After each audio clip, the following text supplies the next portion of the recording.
Early in this nation's history, the shooting of wildlife was not regulated. And here's an example. There were side hunts, often occurring shortly after the Christmas holiday, in which groups would compete, and whoever shot the most wildlife, regardless of class, would win. And many of these items were not used for food; they were simply shot to tally a higher number for wildlife shot. Interestingly, the Audubon Society began bird counts to replace these side hunts, where one would try to see with your binoculars or camera the greatest number of birds and other types of wildlife. In addition to this general attitude, there were misconceptions about predatory animals in general and bald eagles specifically, which led to their intentional shooting or eradication. Many individuals had negative ideas about bald eagles or exaggerated ideas of the effects that they had hunting farm animals such as pigs and deer and even the ability to capture children. And so there was an intentional persecution of bald eagles. As an example, there was a group in Colorado that would pay $25 per coyote and $10 per eagle. As a result, there was a large scale shooting of bald eagles. One book did a newspaper search from 1850 to 1920 and found over 180 newspaper articles which included the text "Bald Eagle Shot."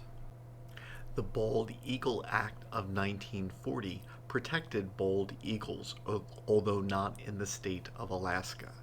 In fact, in Alaska, a bounty was actually paid to encourage the hunting of bald eagles because it was thought that they competed for salmon. By the 1950s, over 128,000 eagles had been killed and turned in for bounties in the state of Alaska. And in the other states, illegal hunting persisted. So, for example, it is estimated that Western ranchers between 1940 and the 1960s killed 20,000 golden and bald eagles, even though they were now protected by law. In 1952, eagles were given legal protection in Alaska as well.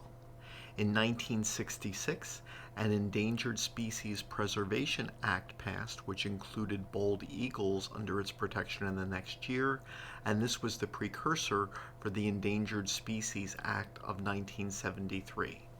Still, with all of this legal protection, illegal shooting still continues.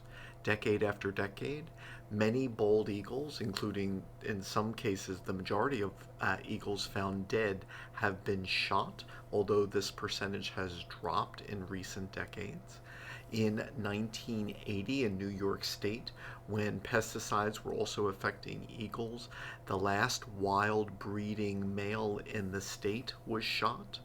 In At the time period of 1980 to 1983, between 200 and 300 eagles were killed, both bald and golden, near a wildlife refuge in South Dakota. So not only illegal, but near a wildlife refuge.